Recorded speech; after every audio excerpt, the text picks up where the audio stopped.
Hello everyone. मैं मिथुन सिंह स्वागत करता हूं आप सभी का। आशा करता हूं आप सभी बहुत अच्छे होंगे।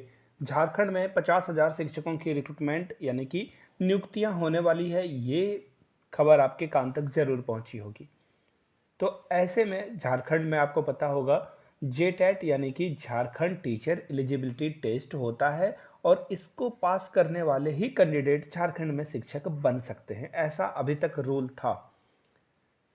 अब मैं ऐसा क्यों बोल रहा हूं, क्योंकि झारखंड में जो टेट की परीक्षा हुई है वो हुई है 2016 में। इसके बाद से जेटेट की परीक्षा नहीं ली गई है।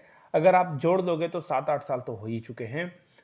ऐसे में अगर झारखंड में टेट की परीक्षा नहीं ली गई है, जो कि एनसीटीई का उल्लंघन है। एनसीटीई कहती है कि साल में एक बार राज्य सरकार को अपने यहाँ टेट की परीक्षा लेनी ही होगी, ताकि शिक्षक जब भी भर्ती जो शिक्षक हैं वो भर्ती के लिए योग्य हो सके। तो ये बातें जो है की गई थी, लेकिन सरकार के कान में चू तक नहीं रेंगी। रघुवर की सरकार हो, उसने 16 में जो है टेट की परीक्षा ली, लेकिन उसके बाद से कोई भी टेट परीक्षा नहीं ली गई है। तो ऐसे में जो झारखंड में 50,000 शिक्षकों की रिक्रूटमेंट आएगी, उसमें कौन कौन शामिल होगा, इस पर हम लोग बात करेंगे। और इस पर क्या नई डेवलपमेंट है, जेटेट को क्या सीटेट के इक्विवेलेंट या फिर समतुल्य माना जाएगा या नहीं, और पीआरटी परीक्षा में कौन कौन शामिल होगा। देखिए, पीआरटी परीक्षा का मतलब यहाँ पे सिर्फ ये नहीं है कि 1 to 5 और 6 to 8 दोनों को ही इसे बोला जाता है प्राइमरी, और इसे बोला जाता है अपर प्राइमरी। तो ऐसे में वैकेंसी जब भी झारखंड में आएगी तो किनको किनको इसमें इंक्लूड या फिर इंक्लूजन जो होगा किनका किनका होगा।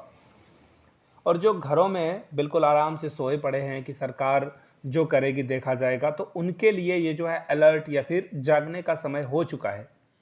आगे बढ़ेंगे उससे पहले आप लोगों से रिक्वेस्ट रहेगा, जो लोग भी अपनी राय रखना चाहते हैं कमेंट सेक्शन में, मैं सारे लोगों को आमंत्रित करता हूं, उनको निमंत्रण है कि कमेंट सेक्शन में आकर आप अपनी राय ज़रूर दर्ज कराएं, जिससे पता चल सके कि छात्र क्या चाहते हैं, आप क्या चाहते हो, कि आपके साथ जो है ये अन्याय जो हो रहा है उसको आप कैसे देखते हो। एक बात याद रखना, बटरफ्लाई इफेक्ट का मतलब होता है एक छोटी सी चिंगारी ना पूरे दुनिया को आग लगा सकती है। तो ऐसे में आपकी राय बहुत मायने रखती है, तो नीचे कमेंट सेक्शन में जरूर रखिएगा। तो चलिए देखते हैं क्या क्या बातें डेवलपमेंट सामने आई है। यहाँ से देखो आप, एक न्यूज़ की कटिंग है, और थैंक यू बोलिएगा इन सारे लोगों को जो भी आपको फोटो में दिख रहे हैं, जो नहीं भी दिख रहे हैं, जो इस आंदोलन के पीछे हैं उनको थैंक यू जरूर बोलिएगा। देखिए क्या बातें की गई है। सीटेट अभ्यर्थियों ने जेटेट परीक्षा में बैठने की सरकार से की मांग, नहीं तो आंदोलन। देखिए, ये जो खबर है ना, थोड़ी सी यहाँ पे पत्रकार ने गड़बड़ कर दी है। आजकल पत्रकार होते कहाँ हैं। एक्चुअली सीटेट अभ्यर्थियों ने जेटेट को के बराबर जो है सीटेट की मान्यता देने की मांग की है। ऐसा इन्होंने कहा है कि झारखंड में जो है सीटेट को वैलिडेट किया जाए, झारखंड में जो है सीटेट को भी वैलिडिटी दी जाए। फंसता है मामला, उसके बारे में भी बात करेंगे। देखिए यहाँ पे क्या बातें कही गई है। जेटेट परीक्षा में बैठने की अनुमति की मांग को लेकर सीटेट पास अभ्यर्थियों ने मोहराबांदी में प्रदर्शन किया। मोहराबांदी स्थित ऑक्सीजन पार्क में झारखंडी सीटेट उत्तीर्ण अभ्यर्थी संघ की बैठक हुई, जिसमें राज्य से 200 से अधिक छात्रों की संख्या यहाँ पे थी। इन लोगों ने जो है चर्चा की यहाँ पे, जिसमें जो नाम है, मुख्य नाम उनके बारे में बता दूं, सूरज मंडल। और इन्होंने शिक्षक भर्ती प्रक्रिया से पहले सीटेट उत्तीर्ण अभ्यर्थियों को इसमें शामिल नहीं किया जाता है तो वो लोग अदालत का दरवाजा खटखटाएंगे। इनका कहना है कि अगर जेटेट और सीटेट को इक्विवेलेंट नहीं माना गया तो ये कोर्ट की ओर जाएंगे। ऐसा पहले हो चुका है, लोग कोर्ट में जा चुके हैं। जेटेट आपको पता ही है, देखिए कोर्ट कचहरी में लंबा खिंचता है मामला।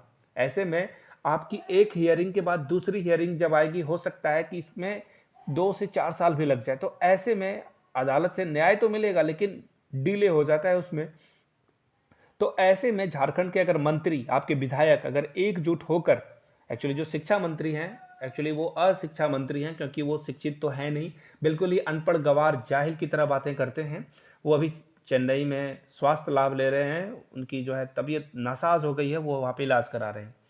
तो मुझे लगता है कि सरकार को इस शिक्षा मंत्री को हटाकर दूसरे को बना देना चाहिए, मुझे लग रहा है। लेकिन मेरे लगने से किसी को क्या ही फर्क पड़ता है, क्योंकि शिक्षा मंत्री जो हैं वो मुख्यमंत्री के बहुत चहेते हैं, बहुत क्लोज हैं। और उनका कहना है कि टाइगर महतो टाइगर है, वो रोर करेगा, फिर से वापस आएगा और फिर से वही बकवास वाली बातें वो करेगा। आपको पता ही है, क्योंकि बहुत सारे विधायकों ने जाकर ज्ञापन सौंपा और मंत्री जी को कहा कि मंत्री जी, झारखंड में भी अगर आप सीटेट को वैलिडिटी कर देंगे तो बहुत सारे स्टूडेंट का कल्याण हो जाएगा। शिक्षा मंत्री राजी नहीं हुए। फिर उनसे कहा गया कि ठीक है, अगर आप राजी नहीं होते हो तो जेटेट की एक परीक्षा ही करा लो ना। उसके बाद शिक्षा मंत्री इस पर भी राजी नहीं हुए। तो ये बेवकूफ़ हैं, अनपढ़ हैं, इनके बारे में क्या ही कहा जा सकता है। लेकिन आपके हाथ में क्या है? अब आप बोलोगे ठीक है, इतनी कहानी राम कथा सुना दी, अब हमें क्या करना चाहिए?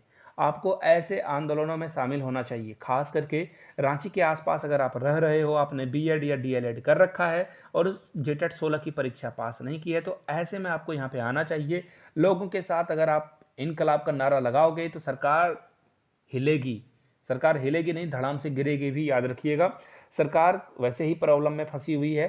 7 साल बीत गए, यहाँ से देख लो, इन्होंने भी यही बातें कही है कि 7 साल बीत गए हैं लेकिन झारखंड में शिक्षक नियुक्ति नहीं हुई है और सीटेट की परीक्षा भी नहीं, एक्चुअली जेटेट की परीक्षा नहीं हुई है। देखिए, आप लोग नीचे कमेंट करके राय अपनी जरूर रखिएगा, मैं जानना चाहूँगा आप क्या चाहते हो। चलिए, वीडियो को यहीं समाप्त करते हैं। इस वीडियो को ज़्यादा से ज़्यादा अपने दोस्तों तक शेयर करें ताकि लोग अवेयर होकर इस आंदोलन के, इस मुहिम में जुड़ पाएँ।